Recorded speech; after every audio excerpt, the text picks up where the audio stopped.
여러분들 우리 삶 가운데 꼭 받고 싶은 게 있죠. 여러분들 삶 가운데 꼭 이루고 싶은 게 있을 거예요. 여러분들 그것을 위해서 달려가고 있잖아요. 대학 공부 왜 해요? 여러분들 열심히 알바 왜 해요? 직장 생활 왜 합니까?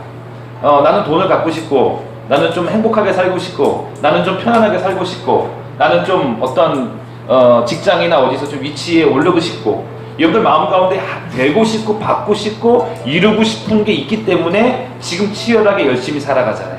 그러니까 방법이 다 다를 뿐이에요.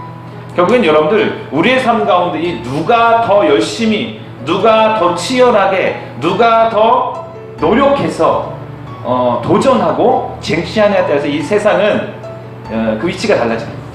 그러나 여러분들 우리가 좀 더 신앙적으로 보길 원하는 거예요. 여러분들 우리가 살면서 그래요. 우리 크리스찬 청년들이잖아요. 그러나 어느 순간 우리의 머릿속에 다 세상 것뿐이 없어요. 여러분들 삶을 한번 되돌아보세요. 주일날 와서 예배를 드렸어요. 주님 감사합니다. 주님 그렇습니다. 우리의 삶은 주님의 것입니다. 월요일에 딱 가서 알바를 가거나 직장을 가거나 아니면 이제 학교를 가겠죠. 가면 어떻게 돼요? 주님은 온데간데 없어요. 주님의 거룩한 은혜와 하늘의 하나님 나라의 어떤 의와 신령한 은사들과 그런 것들은 욕심이 없어요. 아주 그냥 다 저 밑으로 깔아놨죠. 그리고 눈에 보이는 게 다 뭡니까? 세상 것들이에요. 저는 이제 세상 것을 싫어하라는 얘기가 아니에요. 여러분들 삶 가운데 우선순위를 좀 바로 뒀으면 좋겠다라는 것입니다. 우선순위를 바로 두라는 거예요. 여러분들 우리가 주님 앞에서 회복해야 될 것이 바로 그거예요. 여러분들 거룩한 은혜에 욕심을 좀 가져야 돼요. 여러분들 주님의 신령한 은사들에 대한 탐욕을 좀 가져야 돼요. 세상 것을 향하여서만 욕심과 탐심을 갖지 마시고 주님의 것에 좀 더 욕심과 탐심을 좀 가져보세요. 그러고 나서 주님을 시험해 보세요. 내가 주님을 열렬하게 따르고 주님의 거룩함과 주의 나라와 의를 내가 찾아 나서고 노력하는데 주님이 여러분들에게 어떤 은혜를 베풀어 주시는가, 여러분들 삶 가운데 한번 시험해 보세요. 제가 말씀드릴 수 있는 것은 제 삶을 통해서도 보면은 절대 우리 주님께서 우리를 배반하지 않으시고, 세상은요 여러분들에게 진리가 아니에요. 세상은 여러분들을 배신합니다. 세상을 믿지 말아요. 여러분들 세상을 향하여 그리스도인들은 도전하는 거예요. 세상을 따라가고 세상을 믿는 게 아니라 세상을 향하여 도전하는 거예요. 무엇으로? 주의 복음으로. 이게 그리스도인들입니다. 근데 우리들의 생각의 구조를 좀 바꿔야 돼요. 여러분들 가만히 있으면, 가만히 그냥 내가 다른 사람들이 사는 것 마냥 가만히 따라가면 주님을 더 잘 믿게 되는 게 아니에요. 점점 더 멀어집니다. 더 멀어져요. 어느 순간 내가 학생부 때, 아니면 중고등학교 때, 아니면 어릴 때, 그때는 신앙이 있었는데 대학 가고 직장 가니까 어느 순간 내 신앙이 없어요. 그리고 주님에 대한 열렬한 사랑도 내가 그랬었나? 그렇게 생각이 들 정도로 멀어져요. 점점점 멀어져요. 여러분 그런 단계가 있어요. 중학교에서 고등학교 때 또 몇 떨어지고, 고등학교에서 대학 갈 때 또 떨어지고, 대학에서 직장 가면 왕창 떨어지고, 그렇죠? 대학에서 군대 갔다가 제대하면 더 떨어지고. 여러분들 우리의 삶의 그 신앙의 그 그래프를 그려보면요, 이게 올라가면 올라갈수록 자꾸 막 떨어져요. 신앙인들이. 왜 그럴까요? 애초부터 우리의 신앙의 기초가 방향성이 잘못됐어요. 우리가 하나님 나라와 의라는 그런 것을 갈망하고 목말라 하고 그것을 추구하며 살아가는 것들을 배워야 되는데, 여러분 어릴 적부터 학교에서 무엇을 배웠느냐? 세상에서의 쟁취, 세상에서의 경쟁, 세상에서 이겨내는 것, 그것만 배워왔기 때문이에요. 우리가 말씀 속에서 배우는 말은 그런 것입니다. 주님이 저와 여러분들에게 무엇을 원하시냐는 거예요. 여러분들 그것에 포커스를 맞춰야 돼요. 다른 사람 신경 쓸 필요 없어요. 내 옆에 사람이, 주님 내 옆에 사람이 어떤 뜻을 가지고 계십니까? 아니 내 자신도 못 챙기는데 옆에 사람을 언제 신경 쓰고 있어요? 먼저 우리가 신앙의 눈으로 내 자신을 바라봐야 돼요.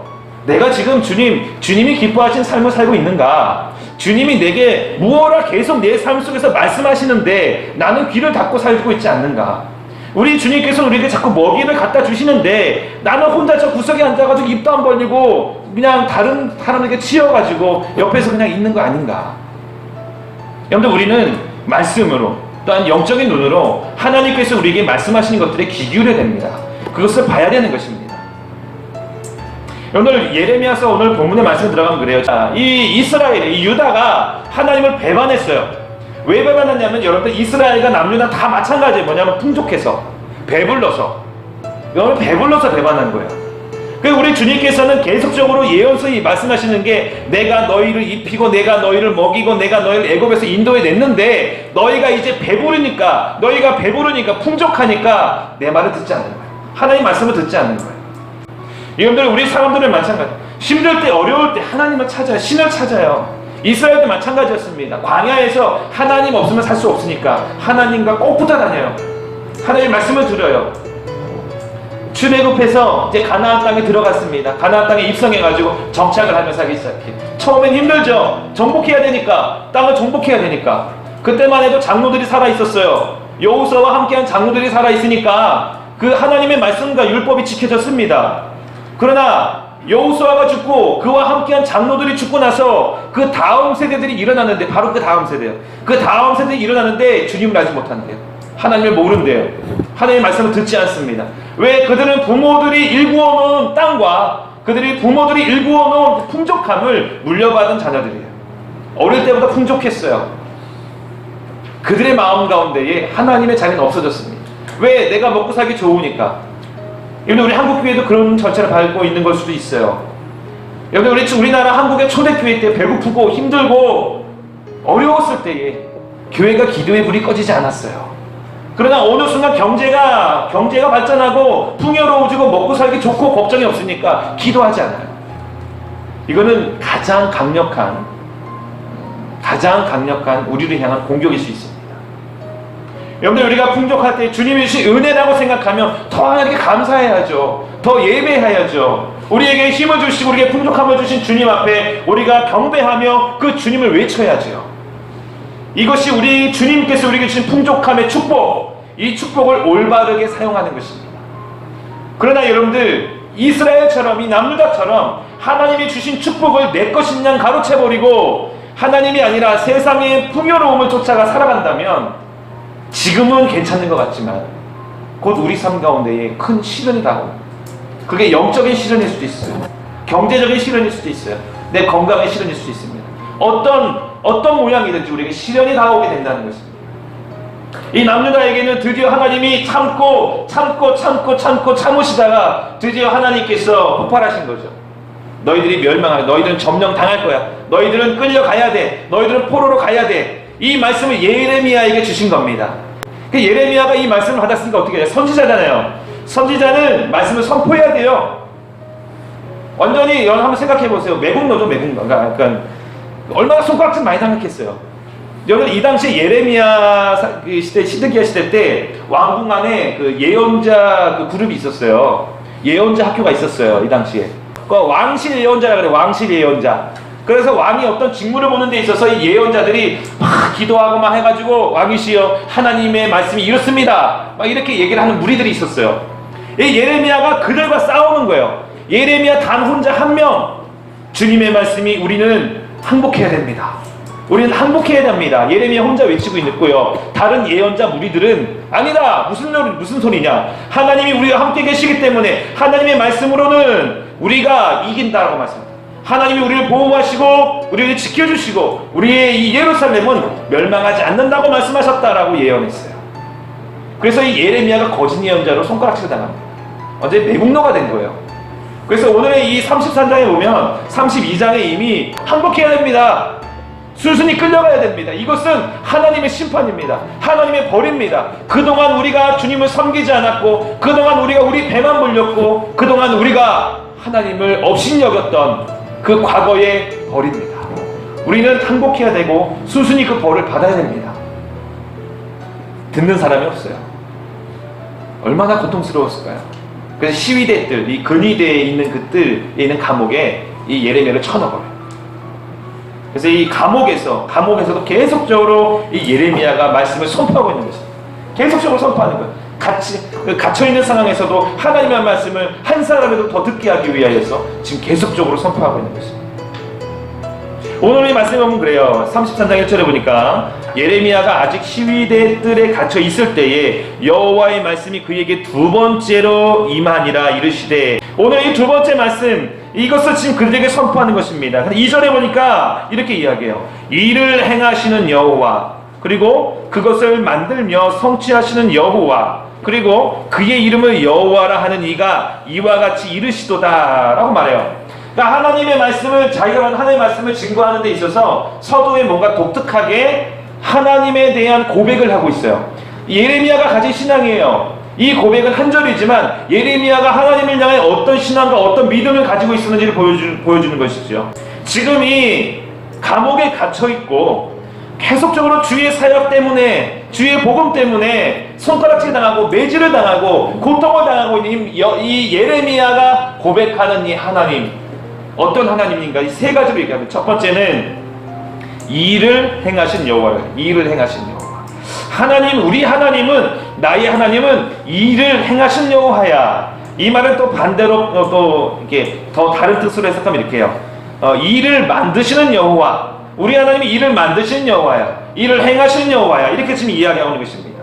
여기서 그 행하다라는 것은 이 아사라는 히브리어로 되어 있어요. 근데 이것은 독특하게도 뭐냐면 이렇게 만들다, 만드시는, 만들다, 행하다라는 뜻인데, 이것은 창세기 1, 2장에 가장 많이 나옵니다. 굉장히 많이 나와요. 그러니까 이건 뭐냐면 창조. 우리 하나님은 창조라는 거예요. 우리가 한글로 보면 그냥 일을 행하신 여호와, 하나님은 뭔가 운동을 하시고 일을 인도해 주시는 분이시다, 그런 뜻도 있지만 더 깊게 들어가면 이 예레미야가 지금 고백하는 것은 나의 하나님은 창조를 행하신 하나님이시다. 창조를 행하신 하나님. 바로 이것은 내 모든 일의 주권은 어디 있느냐? 내 일의 모든 주권은 우리 하나님께 있다는 거예요. 내 인생의 주권은 하나님께 있다는 거예요. 여러분 한번 생각해 보세요. 예레미야가 자기 안에 자기 탐심과 인간적인 욕심과 내 자존심과 내 자아가 살아있어요. 살아있는데 이렇게 감옥에 갇혀 있을 수 있을까요? 아니, 그렇지 않아요. 예레미야는요, 그냥 그 흐름만 따라갔으면 왕실에서 떵떵거리며 살 수 있는 사람이에요. 굉장히 떵떵거리는 제사장의 아들이고요. 그리고 왕실도 막 왔다 갔다 할 수 있는 그런 괜찮은 환경의 집안이었어요. 그러면 여러분들, 이 예레미야도 그래, 나도 좀 잘 살고 나도 남들처럼 그냥 뭐 아쉬움 없이 그냥 평온하게 살아야지, 나의 욕심과 나의 인생의 하나님의 나라와 의는 다 그냥 내팽개치고 그렇게 살았다면 분명히 잘 살 수 있는 사람이에요. 근데 이 예레미야는 내 인생의 주도권을 하나님께 내어드리는 거예요. 신약으로 가면 내 자신을 부인한 거예요. 우리 주님의 말씀과 복음 앞에, 주님의 명령 앞에 나를 부인한 거예요. 주님, 나는 없습니다. 나는 주의 사역을 감당하는 제1의 사명을 받았기 때문에 내 삶은 주님의 것으로 살아가겠습니다. 그러니까 지금 이 고백, 일을 행하신 여호와, 내 안에 창조를 이루신 여호와, 그 하나님이 내 안에 전부이다라는 것입니다. 두 번째는 그것이에요. 그것을 지어 성취하신 여호와. 그래서 어떤 것을 지어 성취하신 여호와. 이 지으다라는 것은 무엇이냐면 굳게 하다는, 굳게, 아주 그냥 간단하게 움직이지 않게 굳게 하신 하나님. 그러니까 일을 행하신 하나님. 두 번째는 어떤 것을 지어서, 만들어서 우리를 아주 확고하게 세워주신 하나님이라는 거예요. 예레미야 고백하는 것은 나의 인생은 주님의 것이고 내 신앙과 내 고백은 어떤 세상의 풍파와 공격이 있을지라도 흔들리지 않습니다. 왜? 나의 하나님이 계시기 때문에. 나는 하나님을 믿기 때문에 나는 흔들리지 않습니다. 신앙의 믿음이죠, 믿음. 여러분들, 우리 삶 가운데, 여러분들의 삶 가운데 여러분들의 신앙을 흔드는 게 얼마나 많아요? 참 많아요. 어느 때는 내 가족이 내 신앙을 흔들어요. 어느 때는 직장에서 나를 흔들어요. 어떤 때는 뭐 남자친구, 여자친구가 내 신앙을 자꾸 흔들어요. 여러분들 삶을 살다 보면 여러분들의 믿음과 신앙 흔들리는 것들이 참 많아요. 여러분들 그때마다 우리가 기억하고 기도하며 고백해야 되는 것은 내 삶의 주권자, 내 삶의 능력자, 나를 확정짓게 하시고 나를 믿음으로 세워주신 하나님은 우리 여호와 하나님이시다. 이것을 여러분들 삶 가운데 고백하시기 바랍니다. 자꾸 선포하세요. 내 자신을 향해 선포하세요. 힘들 때마다 내가 내 자신한테 얘기하세요. 계속적으로 되새기면서 우리 하나님을 의심하지 말아야 된다. 우리 하나님은 나를 배신하지 않는 신실하신 하나님이시다. 이것을 우리 가운데 계속적으로 되뇌어야 되는 것입니다. 바로 이 첫 번째, 두 번째 이 모든 하나님의 속성은 내 안에서 어떤 새로운 일을 만드시고 나를 창조적으로 세워주신 하나님이시다라는 것입니다. 그리고 이제 우리 세 번째, 우리 말해주고 있는 것이죠. 그의 이름을 여호와라 하는 이가 이와 같이 이르시도다. 이 하나님의 이름은 굉장히 중요합니다. 출애굽기 3장 14절에 이 말씀, 나는 스스로 있는 자니라 라는 이 말씀을 직역하면 바로 그거예요. 나는 나다. 나는 나다요. 직역이 그거예요. 나는 나다. 모세에게 그래요. 이름을 물어보니까 하나님, 내가 하나님 뭐라고 얘기할까요? 나는 나야. 바로 그런 거예요. 뭔가 대화가 이상하죠. 이 말 뜻은 무엇이냐면 나는 스스로 있는 자다. 바로 이것은 나를 만든 사람도 없어요. 영원 전부터 스스로 있는 자. 그러니까 우리가 이해할 수 없는 거예요. 여러분들, 영원이란 단어를 우리가 생각하고 말은 하지만 이해가 돼요? 이해가 안 되는 거예요. 이해가 불가한 단어입니다. 우리 하나님은 우리 사람의 생각을 넘어서는, 이성을 넘어서는 분이시기 때문에 감히 우리가 그걸 다 이해할 수 없어요. 그래서 우리가 단순하게 이야기해서 여호와라고 그냥 이렇게 이름을 붙여서 이야기하는 것이죠. 바로 하나님 그 자신을 이야기해요. 이 예레미야는 32장에 보면은 이런 고백도 해요. 그 여호와 하나님을 그 이름은 만군의 여호와이시니라. 만군의 여호와이시니라. 모든 이 세상의 모든 것들의 만왕의 왕이다라는 것을 지금 이야기하는 거예요. 우리 하나님을 표현하는 데 있어서 이 예레미야가 이야기하는 것은 시드기야도 왕이지만 그는 그 하나님 밑에 있는 세상의 왕. 다른 이방의 나라에도 왕이 있지만 그들도 다 하나님 밑에 있는 세상의 왕들. 만군의 여호와라는 것은 이 세상의 모든 것의 창조자, 그리고 모든 것의 왕이 되신 분은 하나님이시다. 즉 이것을 선포하는 것입니다. 예레미야가 이 2절을 통하여서 하나님을 소개하는 이유는 이전 32장의 그의 기도에서도 나타납니다. 32장에서 그가 하나님께 드리는 기도에서 하나님 주는 이 땅의 모든 걸 지으시고 창조하시며 점점점점점 하면서 계속적으로 기도를 해요. 하나님 앞에 주님을 고백하면서 이 말씀을 통하여 이스라엘 백성들에게 다시 한번 하나님에 대해서 소개하고 있는 것입니다. 3절에 보니까 너는 내게 부르짖으라. 너는 내게 부르짖으라. 내가 내게 응답하겠고, 그 다음 같이 읽어볼까요? 시작. 내가 알지 못하는 크고 은밀한 일을 내게 보이리라. 아멘. 주님께서 말씀하신 너희는 내게 부르짖으라 라는 것은 무엇이냐면 나를 초대하라. 나를 향해서 간절하게 선포하라. 나를 간절하게 부르라 라는 그 말씀을 우리에게 주시고 있는 것입니다. 이 말씀은 무엇이냐면 내가 너의 기도를 들어줄 때가 됐다는 거예요. 우리 주님께서는 예레미야에게 이제 너는 내게 부르짖으라. 부르짖으라 이 말씀은 주님의 때를 그에게 알려주시는 거였습니다. 그리고 그 뒤에 말씀이 보니까 이런저런 얘기를 하세요. 내가 내게 응답하겠다. 그렇죠? 그리고 내가 알지 못하는 크고 은밀한 일을 내게 보이리라 라고 말했어요. 믿음의 눈으로 우리 삶을 되돌아볼 때에 하나님이 우리 눈에 보이게 될 것이라는 것이죠.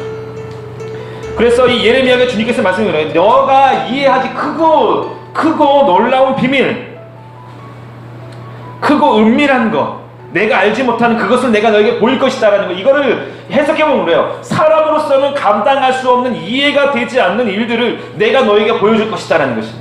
그러니까 그 전제는 뭐냐면 너는 내게 부르짖으라. 내게 간절함을 가지고 부르짖으라. 그럼 내가 너에게 이런 것들을 보여주리라 라는 이야기 말씀이세요. 여러분들, 오늘 우리의 이 말씀을 통해서 우리가 우리 마음 가운데 함께 공유하고 싶은 게 바로 그런 것이에요. 첫 번째는 이 예레미야가 했던 것처럼 여러분의 하나님은 어떤 하나님이십니까? 우리는 내가 믿는 하나님은 내가 선포한다면 어떻게 선포하며 어떤 내용으로 고백하겠습니까? 이것을 우리 삶 가운데 되새겨야 돼요. 진정한 우리 믿음의 고백이 있을 때에 우리의 믿음의 방향성이 정해지는 거예요. 하나님의 존재, 하나님의 이름을 왜 그토록 이렇게 선지자들이 성경에서 강조하냐 하면은 분명한 존재의식이 있기 때문에. 하나님은 두리뭉실한 허공에 떠다니는 그런 존재가 아니라 분명히 내 앞에 확실하게 계시는 그분이다라는 거예요. 이게 방향성이라는 것이죠. 여러분들의 믿음이 흔들린다는 건 뭐예요? 하나님의 존재가 흔들린다는 거예요. 여러분들의 삶 가운데 함께 하신 주님의 존재가 흔들릴 때 우리 믿음이 흔들리는 것입니다. 여러분들의 삶 가운데 분명한 믿음의 고백이 있길 바랍니다. 두 번째는 하나님께서 현재 우리에게 원하시는 믿음의 자세가 무엇인가. 지금 예레미야에게는 바로 뭐예요? 너는 부르짖으라. 이것이 주님께서 예레미야에게 원하시는 믿음의 자세예요. 여러분들에게 하나님께서는 무엇을 원하실까요? 그러니까 여러분 삶 가운데 여러 가지 요소가 있어요. 여러분 그것을 기도하세요. 그것을 위해서 기도하세요. 주님, 내가 주님 앞에서 무엇을 하기 원하십니까? 바로 이러한 우리의 믿음의 노력과 우리의 도전이 있을 때에 여러분들의 믿음이 회복되는 것입니다. 가만히 앉아있는다고 회복되지 않아요. 여러분 지금부터 주님 앞에 하나님 내가 무엇을 부르짖기를 원하십니까? 주님께서 내게 말씀하실 때 무엇을 내가 가지고 나아가길 원하십니까? 여러분들 마음 가운데에 주여 내가 무엇을 위해 기도하길 원하십니까? 주님 내가 주님 앞에서 다시 믿음을 회복하고 주님이 살아계심과 주님이 내 삶 가운데 함께 하심을 내가 느끼고 싶은데 주님 내가 무엇을 해야 됩니까? 지금부터 기도하시며 준비하시면 여러분들에게 바라겠습니다.